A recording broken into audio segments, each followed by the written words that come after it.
মুসলমান বাইরে আমার মুসলিম আজকে একটা আমল আপনি শুরু করে দেন, একটা আমল আপনি আজকে থেকে শুরু করে দেন। যখন জোহরের নামাজ পড়তে আপনি মসজিদে আসবেন, আসরের নামাজ যখন মসজিদে আসবেন, মাগরিবের নামাজ যখন মসজিদে পড়তে আসবেন, ফজরের নামাজ যখন মসজিদে পড়তে আসবেন, উযু বানিয়ে 2 রাকাত সালাতুল উযু, 2 রাকাত সালাতুল মসজিদ নামাজ আপনি আজকে থেকে আমলটা শুরু করে দেন। হতে পারে কিয়ামতের ময়দানে হযরত বেলালের সাথে জান্নাতে যেতে পারবেন। বড় করে বলেন সুবহানাল্লাহ। পারবেন তো? আজকে থেকে ওয়াদা দিয়ে নেন, আপনি মনে মনে মনস্থ করেন, আজকে থেকে আমি এই 2 রাকাত সালাত তাহিয়াতুল উযু, 2 রাকাত তাহিয়াতুল মসজিদ নামাজ আজকে থেকে আমি নিয়মিত পড়ব ইনশাআল্লাহ। হযরত বেলাল হাবশী রাদিয়াল্লাহু তাআলা এই কথা বলার পর রাসূল বলে, হ্যাঁ মাশাআল্লাহ, আমার বেলাল তো আল্লাহ পাকের দরবারে কবুল হয়ে গেল। বড় করে বলেন সুবহানাল্লাহ। আজকে আমাদের প্রায় বাংলাদেশে এমন একটা অবস্থা হয়ে গেল, দুনিয়ার সব কিছুর দাম আছে। এখন তরকারির দাম কি জানেন? বেগুন হইডা জিঙ্গা বেছে 120 টাকা কেজি, ঠিক কিনা? তরকারির যে অবস্থা দাম, কিন্তু যে আযানের কারণে আমি জোহরের নামাজ পড়তে আসি, যে আযানের কারণে আমি আসরের নামাজ পড়তে আসি, সেই মুয়াজ্জিনের বাংলার জমিনে মুয়াজ্জিনের দাম নাই। বড় করে বলেন ঠিক কিনা? মুয়াজ্জিনের সম্মান, মসজিদের ইমামের সম্মান আজকে বাংলার জমিনে নাই। কেন নাই? আমার একটা রিকশা চালকের দাম, একটা রিকশা চালকের বেতন মাসে 30 থেকে 25 থেকে 30,000 টাকা পড়ে, 20 থেকে 25,000 টাকা পড়ে কিনা? একজন টমটম চালকের যদি হিসাব নেন, আপনি 30 থেকে 35,000 টাকা পড়বে, 40,000 টাকা পড়বে। আর যে আওয়াজের কারণে আপনি আল্লাহর নাম নিয়ে মসজিদে আসেন, সেই ইমাম মুয়াজ্জিনের দাম দিতে চাই না। কেন? এই বাংলার জমিনের মানুষ কপাল থেকে এই দুঃখ আর বাংলার জমিনের মানুষ কাছ থেকে যাবে না। কেন? যতক্ষণ পর্যন্ত আমরা কোরআন, ঈমান, মসজিদ, ইমাম, আলেম, উলামার সম্মান যতদিন পর্যন্ত দিতে পারবো না, এই মানুষের জাতির কপাল থেকে দুঃখ বাংলার জমিনের মানুষ থেকে যাবে। আলেম উলামার ইজ্জত মুসলমানদের কাছ থেকে দিতে হবে, ইমামের সম্মান, মুয়াজ্জিনের সম্মান দিতে হবে। যখন এই সম্মান ইমামকে দেব না, মুয়াজ্জিনকে দিব না, আলেমকে দিব না, আমার পয়গম্বরকে সম্মান দেব। বড় করে বলেন সুবহানাল্লাহ।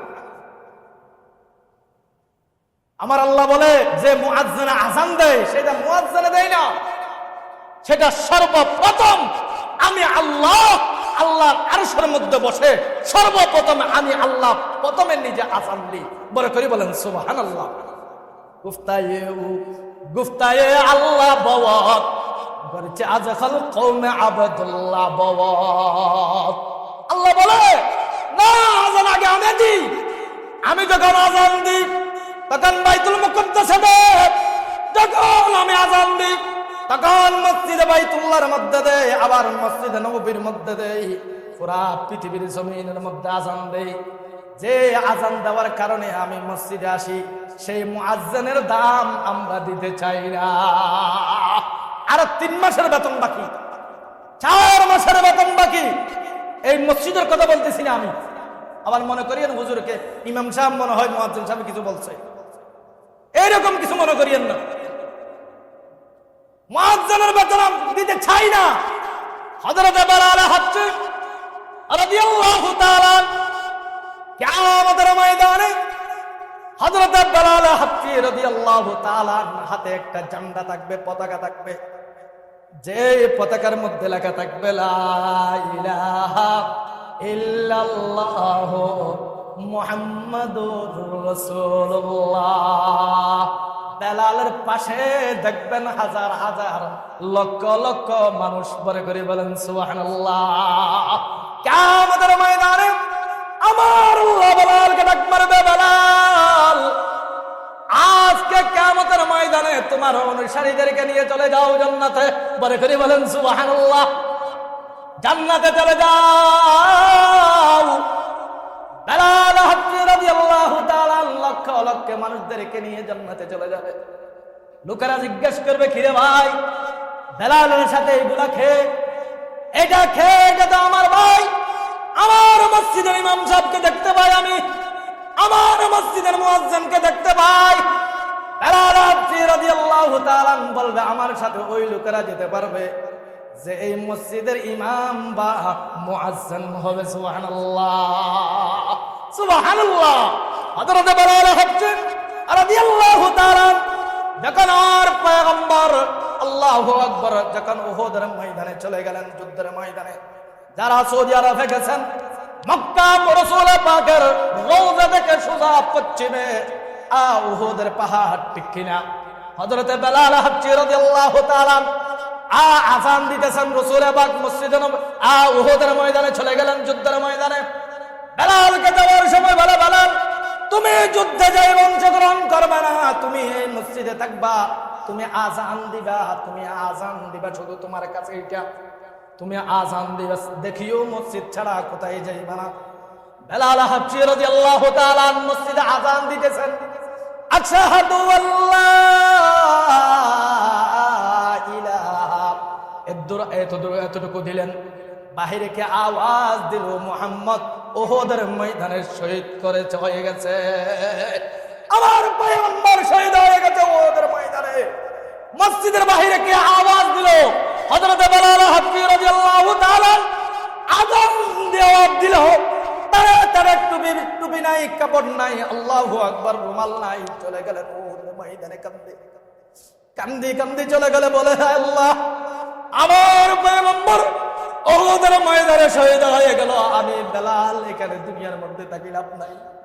চলে গেলেন উহুদের ময়দানে, দেখে আমার পয়গম্বর ওইখানে, দেখে আমার পয়গম্বর গাছতলা বসে, এক জায়গায় বসে আমার আল্লাহর দরবারে কান্নাকাটি করে। সুবহানাল্লাহ।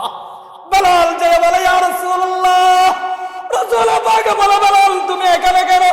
বলে, ইয়া রাসূলুল্লাহ, ইয়া হাবিবাল্লাহ, চলে আসছি, আমি তাড়াতাড়ি চলে আসছি। বলে, কেন বেলাল, তুমি তো মসজিদে থাকার কথা, এখানে কেন আসছো? বেলালে বলে, ইয়া রাসূলুল্লাহ, কে জানি বলেছে আপনি নাকি দুনিয়ার জমিন থেকে বিদায় হয়ে গেলেন। যে দুনিয়ার জমিনে মুহাম্মদুর রাসূলুল্লাহ নাই, সেই জমিনে আমি বেলাল নাই, সেই জমিনে আমার পয়গম্বর নাই, সেই জমিনে আমি আযান দেই নাই, আযান দিতে পারবো না, দুনিয়ার জমিন থেকে থাকতে পারবো না। আমার পয়গম্বর বেলালকে আগড়িয়ে ধরে কান্দে, বেলাল শান্তি হো, শান্তি হো, দুনিয়াতে শান্তি থাকো, কিয়ামতের ময়দানে একসাথে বেলাল তুমি জান্নাতে যাবে। সুবহানাল্লাহ। মুসলমান ভাইরা আমার, হযরত রাসূল পাক ইন্তেকাল হয়ে গেল, মক্কার মদিনার জমিনে কান্নার রোল, রোড়া গাড়ির দোকানে, দানে গাড়ি, আল গ্রামে গঞ্জে শুধু কান্নার আওয়াজ চলে, শুধু কান্দে আর কান্দে। সবাই বলে মুহাম্মদুর রাসূলুল্লাহ দুনিয়ার জমিনে নাই। বেলালে বলে, আমি আর মদিনার জমিনে থাকতে পারবো না, আমি মসজিদে নববীর মধ্যে নামাজ পড়তে পারবো না। বেলাল কান্দে, বলে, আমি চলে যাব, আমি হাবশা দেশে চলে যাব। বেলাল কান্নাকাটি করে চলে গেল। বেলাল চলে যাওয়ার পর রাসূল পাক দুনিয়ার জমিনে নাই। বেলাল ওখানে যায়, শুধু নামাজ পড়ে, কোরআন পড়ে, তেলাওয়াত করে আর কান্দে। জোহরের নামাজে কান্দে, বাসায় গেলে কান্দে। আমার পয়গম্বরের মুহাব্বত অন্তরের মধ্যে কতটুকু ছিল মুসলমান, আমার অন্তরে, আপনার অন্তরে রাসূল পাকের মুহাব্বত কতটুকু আছে একটু মিঠার দি আপনি থাকেন না। আপনি দেখেন আপনার দিলের মধ্যে আমার পয়গম্বরের মুহাব্বত কতটুকু। হযরত বেলাল হাবশী রাদিয়াল্লাহু তাআলা বহুদিন হয়ে গেল, রাত্রে যখন রাসূল হযরত বেলাল রাত্রে যখন ঘুমাইলেন, ঘুমের মধ্যে কাবের মধ্যে থেকে আমার পয়গম্বর বলে ডাকে, বেলাল তুমি কোথায়, তুমি কোথায়, তুমি চলে গেছো আমাকে ছেড়ে, তুমি মদিনা ছেড়ে চলে গেছো কেন বেলাল? আজকে আমার সাথে একটু দেখা করতে আসো, আমার রোজার মধ্যে আসো, তাড়াতাড়ি আমার সাথে একটু দেখা করো। বেলাল হাবশী রাদিয়াল্লাহু তাআলা ফজরের নামাজের পর আবার হাঁটলেন, মদিনা যাবে, রাসূল পাকের রওজা মুবারক জিয়ারত করবে। আমার পয়গম্বরের সাহাবী হযরত বেলাল হাবশী রাদিয়াল্লাহু তাআলা যখন মদিনার মধ্যে ঢুকলেন, মদিনা হইচই হয়ে গেল, বেলাল আসছে। আমার পয়গম্বরের বেলাল, আদরের টুকরা বেলাল আসছে, বেলাল আসছে। সাহাবায়ে কেরাম কান্দে, হযরত ইমাম হাসান আর হুসাইন কান্দে, আগডিয়ে ধরে কান্দে। বেলাল, তোমাকে দেখলে আমার নানার কথা মনে পড়ে, তোমাকে দেখলে আমার নানা জানের কথা বলে মনে পড়ে। সাহাবায়ে কেরাম সবাই কান্নাকাটির জোয়ার জোড়ো করছে, কেউ কান্দে কেউ হাসে। বেলাল আসছে মদিনার জমিনে, রাসূল পাক সাল্লাল্লাহু আলাইহি ওয়াসাল্লামের কাছে রাসূল পাক জিয়ারত করে। হযরত বেলাল কান্দে, সাহাবায়ে কেরাম সবাই কান্দে, বেলালও কান্দে। কান্নার পর যখন আল্লাহু আকবার নামাজের ওয়াক্ত হয়ে গেল, সমস্ত সাহাবায়ে কেরাম বিগুনে মিলে বলে, বেলাল একটা আজান দাও না, রাসূলের আজান। বেলাল একটা আজান দাও, আজান দাও, আজান দাও। বেলালে বলে, না না, আমি আজান দিতে পারবো না মদিনার জমিনে। যে মসজিদে নববীর মধ্যে আজান শুনাইতাম আমি, যাকে আজান শোনানোর জন্য মসজিদে নববীর মধ্যে আজান দিয়েছিলাম আমি, সেই মানুষটা আজকে দুনিয়ার জমিনে নাই। আমি আজান কাকে শোনাইতাম? আজান দেওয়া যাবে না। সাহাবা আবু বকর বলে, বেলাল একটা আজান দাও, বলে আমি পারবো না। উমর বলে, ভাই একটা আজান দাও, বলে আমি পারবো না। ওসমান বলে, ভাই একটা আজান দাও, বলে আমি পারবো না। হযরত হাসান আর হুসাইন দুইজন বেলালের দুই হাতে ধরছে। বেলাল, আমরা আপনার পয়গম্বর মুহাম্মদুর রাসূলুল্লাহ সাল্লাল্লাহু আলাইহি ওয়াসাল্লামের আদরের নাতনি। বেলাল, আমরা না আল্লাহর পয়গম্বরের নাতনি, আমাদের একটা আবদার আপনার কাছে চলে না। আমার একটা আবদার আপনার কাছে চলে না। আপনি আমাদের একটা আবদার রাখেন, আজকে আসরের আজানটা আপনি দেন, আপনি আজান দেন আজকে। বেলাল হাফিজ রাদিয়াল্লাহু তাআলা যখন আবদারের কথা বললেন, পয়গম্বরের নাতনি নাতনির কি নাম বলে আবদার রাখতে বেলাল হাফসি রাজি হয়ে গেল, আসরের আজান দিবে।